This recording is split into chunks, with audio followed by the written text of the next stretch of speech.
Bien, continúo con el curso de 3ds Max básico 2022. Seguimos explorando las opciones de la cámara porque estoy obsesionado con explicarles correctamente cómo funciona la cámara en la vida real y cómo son sus equivalencias en la cámara física de 3ds Max. Les comentaba también que es clave para nosotros a la hora de hacer render que siempre controlemos bien la exposición de la cámara y que la exposición viene controlada por tres factores: el ISO y el balance de blancos, que ya lo expliqué en una clase, el shutter speed, que lo expliqué justo en la clase anterior, y el tercer valor que les voy a explicar y con el que voy a cerrar ahora todo lo que comprende la exposición de una fotografía, tiene que ver con la apertura del lente de la cámara. En este caso, por defecto, la cámara viene con una apertura de lente de un valor de 8. Al igual que cualquier otro valor de fotografía, nos vamos a mover en dobles o en mitades. Sin embargo, en apertura podemos tener fracciones, porque en la vida real los lentes de fotografía tienen valores distintos de apertura. Se los estaba explicando cuando estaba en Amazon. Vamos a ir a Amazon también y voy a buscar lens Canon. Y fíjense que acá tengo distintos lentes que tienen una apertura de 1.8, de 4.5, de 7.1. Para las aperturas no necesariamente tenemos que movernos en dobles. Podemos utilizar valores reales de un lente real. Por ejemplo, yo puedo, si quiero simular esta situación de este lente, por ejemplo, Prime de Canon, perdón, lente Prime. Este, por ejemplo, que es un lente de 50 milímetros primario, no es variable. Esto ya lo expliqué en clases anteriores. Puedo elegir que esta cámara, la cámara de 3ds Max, tenga 50 milímetros y 1.2 de apertura. Vamos a ver qué sucede si yo hago que mi lente sea de 50 milímetros, que ya lo es, pero le coloco 1.2 de apertura y presiono render. El resultado es una imagen increíblemente sobreexpuesta. Los blancos son demasiado intensos. Si regreso a mi apertura de 8 y hago render, voy a tener el último render que utilicé en la última clase. Ahora, ya estamos entendiendo. Valores muy altos de apertura me van a dar imágenes más oscuras. Valores muy bajos de apertura me van a dar imágenes con más luz. Esto tiene que ver con la estructura del lente. Volviendo al esquema de la estructura que estaba utilizando en la clase anterior. Ya les expliqué cómo funciona el sensor y la cortina o la persiana del shutter speed. Ahora estamos por acá en el lente. El lente tiene unas hojas como estas, que se abren y se cierran para dejar pasar la luz. Distintos modelos de lente pueden tener distintos diseños de hojas y distintos números de hojas. Hay lentes de 5 hojas, de 6 hojas, de 8 hojas, y esto simplemente hace que cambie el efecto de deformación del lente. Ya les voy a explicar justo en un momento a qué se refiere. Pero de esto estamos hablando cuando estoy trabajando con la apertura. Y ya les expliqué, aperturas muy altas me permiten tener imágenes más oscuras, pero luego aperturas muy bajas me permiten tener imágenes con mucha iluminación. Pero ¿qué hace realmente la apertura de una fotografía? Entonces voy a apoyarme por acá en una pestaña nueva, Aperture Comparison. Photography. En este caso no sé si lo escribí bien, aquí está, no importa. Y voy a ir a las imágenes. Y vamos a ver algunas diferencias de las comparaciones de la apertura de una fotografía. Por ejemplo, un buen ejemplo sería esta imagen. Aquí hay una diferencia notable entre las calidades de la imagen. Pueden ver que incluso el fondo se ve deformado. Se ve más borroso, se ve más nítido. Parece, y visualmente, parece que tienen el mismo valor. Pero ¿por qué si una apertura es tan bajita y otra es tan alta, las imágenes tienen el mismo tono? Pues es muy sencillo. Ya les acabo de explicar que aperturas muy altas hacen que la imagen sea más oscura y la imagen con aperturas muy bajas que tenga más luz. Para que se vean de esta forma igual, se hacen compensaciones en el lente de la cámara. Por ejemplo, si yo utilizo aperturas muy altas, y esta es mi velocidad de obturación para obtener este render, si yo quiero utilizar aperturas más bajas como valores de 4, por ejemplo, el render se va a ver más iluminado. Pero si quiero compensarlo para que se vea como se vea antes, entonces tengo que hacer que mi persiana se abre y se cierra más rápido. Por lo tanto, tengo que llevarla a 500 probablemente. Y renderizo y tengo esa compensación. Por eso, acá tenemos la referencia de que parece que tienen el mismo tono, pero realmente hay compensaciones con otros factores de la exposición que hace que la iluminación se vea muy similar, pero puedo ver entonces en qué afecta la apertura. Y la apertura en el lente de la cámara simplemente me va a decir qué tan nítida está enfocada el objeto y qué tan poco nítido está enfocado el objeto. Por ejemplo, hay un efecto natural de fotografía que se llama bokeh. Bokeh se escribe así, el bokeh effect. Es un efecto natural en la fotografía. Ocurre en el lente de una cámara. ¿Ok?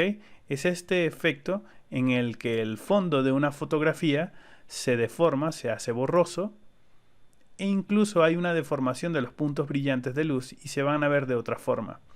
Hay efectos de bokeh muy drásticos como estos, y hay efectos de bokeh mucho más leves o tenues como este, por ejemplo. ¿Ok?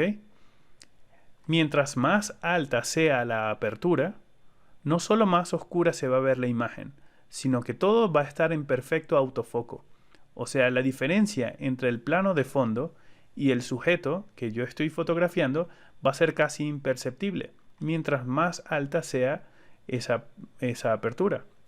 Mientras más baja la apertura, yo estoy haciendo que esa diferencia entre el fondo y el sujeto sea mucho más radical, mucho más fuerte. Tanto que los puntos muy pequeños de una fotografía se pueden deformar muchísimo y pueden tener este aspecto. Dicho de otra forma, aperturas muy altas hacen que todo se vea crocante, crispy, perfectamente enfocado, y aperturas muy bajas hacen que los fondos se vean cremositos. Es la forma más básica de entenderlo. ¿Ok? Por supuesto, en 3ds Max tenemos estos valores también, ya se los he demostrado. Entonces voy a regresar a mis valores por defecto, que sería 8, y mi posición de reposo de 125. Y voy a hacer un render. Este es mi render ahora. Si este es mi render, pues yo debo colocar el lente correcto que tenga montado en mi cámara. Si yo estoy utilizando un lente como este, de 50 milímetros en 1.2, pues tendré que colocar este valor de 1.2. Pero hay lentes de 50 milímetros que tienen otras aperturas.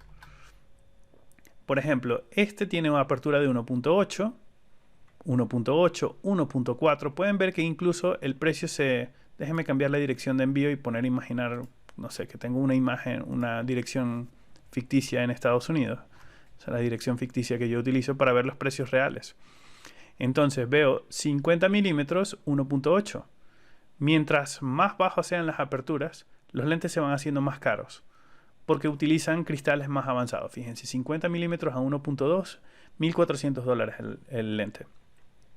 $2.300 por un 50 milímetros de 1.2. Esos $2.300 yo los tengo aquí. 50 milímetros, 1.2. Y listo, ya tengo un lente de $2.300 montado en la cámara de 3ds Max. Por supuesto, ahora tengo muchísima iluminación y en este caso tendría que compensarlo con el shutter speed. Entonces, estos son los tres conceptos que controlan los valores de exposición: ISO, shutter speed y apertura. Ahora que entendemos un poco cómo funcionan los tres, ya voy a hablar un poquito más sobre la apertura. Tenemos que entender que nosotros, de acuerdo a la situación en la que estamos, entendiendo cómo funcionan cada uno de estos tres conceptos de fotografía y cómo afectan la exposición de la fotografía, ¿cómo voy a traducir esto a 3ds Max y en qué situación voy a usarlo? Por ejemplo, lo primero que yo voy a hacer en un render, y es lo mismo que me planteo en una fotografía real, es la primera pregunta que siempre me hago: ¿es de día o de noche? Pues es de día, ya sé que voy a tener que utilizar valores de ISO muy bajitos. Esa es mi primera conclusión. La segunda pregunta que me hago a mí mismo es: ¿voy a estar fotografiando espacios vacíos, cosas estáticas que no se van a estar moviendo? ¿O voy a fotografiar criaturas, animales, personas, objetos en movimiento? Si voy a estar fotografiando objetos en movimiento, entonces para mí la prioridad es el shutter speed. Elegir la velocidad correcta que me permita congelar esos movimientos o capturarlos y que se vea la cantidad de motion blur adecuada que yo necesito para que se sienta el movimiento de ese objeto. ¿Ok? Si yo voy a hacer fotografía de alta exposición, por ejemplo, espacial, obviamente todos los demás factores me valen. Lo único que me importa es el shutter speed, porque es la velocidad de apertura. Si en cambio, mi pregunta en este caso, y fíjense que mi escena de de 3ds Max es estática, no hay ningún movimiento en ella. Como no hay ningún movimiento, me vale 3 kilos, por así decirlo. Me importa un poquito nada el shutter speed. Para mí no es prioridad. Para mí va a ser prioridad la exposición o la apertura. En esta escena vacía necesito la apertura y necesito habilitar esa profundidad de campo. Es decir, este efecto de bokeh se da por la profundidad de campo. El sujeto que está en el primer plano se va a ver crispy, se va a ver crocante, se va a ver perfectamente enfocado, y lo que está de fondo se va a ver borroso. Ese efecto lo tenemos nosotros en nuestro ojo. Pueden tomar su mano y enfoquen su huella dactilar, se acerquen su dedo a su ojo lo más que puedan hasta que lo vean bien enfocado. Y una vez que ustedes viendo en su huella dactilar, el fondo se va a ver borroso. Si eligen enfocarse en el fondo, la huella dactilar se va a ver borrosa. Ese mismo efecto se llama profundidad de campo y viene directamente afectado por la apertura. Aperturas muy altas, como les comento, comprimen esos planos de lo que está en el fondo, el plano del sujeto, lo que está en el plano de fondo, en el medio plano y lo que está delante de la cámara. Comprimen esos planos y todo se ve enfocado. Y velocidades de apertura muy bajas, como que estiran esos planos. Y realmente no los estiran porque no está cambiando la posición del espacio, sino que visualmente se hace tan borroso el fondo que vas a poder elegir separar el sujeto de ese fondo y, como les estoy comentando, se distancia uno del otro y puedes separarlos aún más cómodamente. Eso ocurre todo el tiempo en fotografía. Ya lo hemos visto por acá en fotografías de personas que tiene el bokeh, que tiene este efecto para separar al sujeto del fondo, pero también lo podemos ver en productos. Product Photography. Bueno, aquí lo volví a escribir mal, soy disléxico. Pero también para fotografías de productos, por ejemplo, en esta botella de una popular bebida, la bebida está enfocada, imagínense que es una publicidad y todo el fondo se ve deformado de esta forma. ¿Ok? Es muy interesante, es muy cool. Entonces, cuando entienden que eso funciona y quieren ver ese efecto, en este caso yo lo quiero ver el enfoque de la tetera, es decir, que estos objetos que estén más cerca o los que estén más lejos deberían cambiar de posición. Entonces voy a hacer que esta esfera esté más cerca y que la dona esté más lejos y que este cilindro esté más lejos. ¿Ok? Incluso lo voy a bajar un poco, el tubito lo bajo un poco para que estén distintos en distintos planos.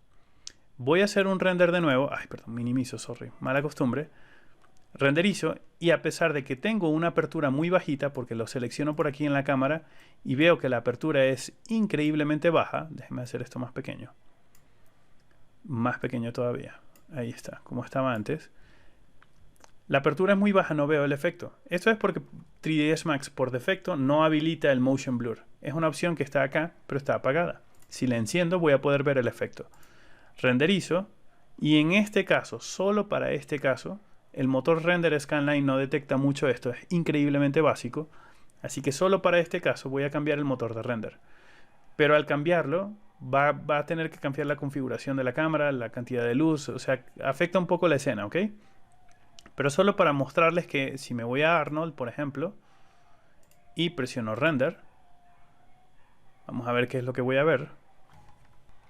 Oh, bueno, en este caso es correcto. No voy a poder ver render en Arnold porque estoy utilizando luces básicas. No. Vamos a regresar al Scanline, ¿ok? Y voy a volver a hacer render normal. Y luego voy a decirles que utilicen su imaginación. En este caso, para la apertura tan bajita, la esfera estaría desenfocada y la dona estaría desenfocada porque el plano de enfoque está basado en la tetera. Obviamente más adelante en el curso voy a explicar esto mucho más detallado cuando estemos haciendo renders. Utilizando Arnold se va a entender mucho mejor porque vamos a tener un motor de render muchísimo más correcto que me va a poder mostrar esas opciones. Ah, perdón. Y en este caso habilité el Motion Blur y tengo que habilitar es el Depth of Field o el DOF, Deep of Field, el Depth of Field o profundidad de campo. Yo creo que ahora sí se podría ver.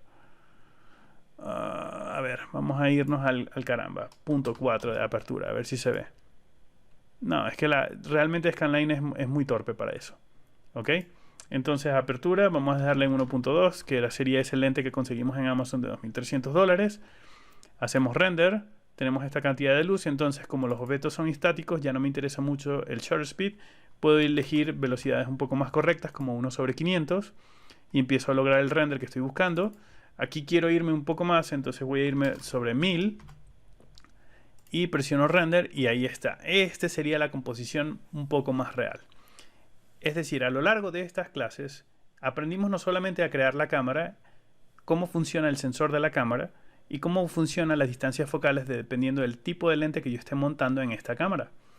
También aprendimos qué significa la exposición y por qué es tan importante. La exposición, repito, es el resumen de 3 factores que me ayudan a controlar qué tanta cantidad de luz está entrando en el sensor y por lo tanto me va a capturar la fotografía o el render, y en qué situaciones esos 3 factores que controlan la exposición me van a permitir a mí tener un aspecto distinto de la imagen.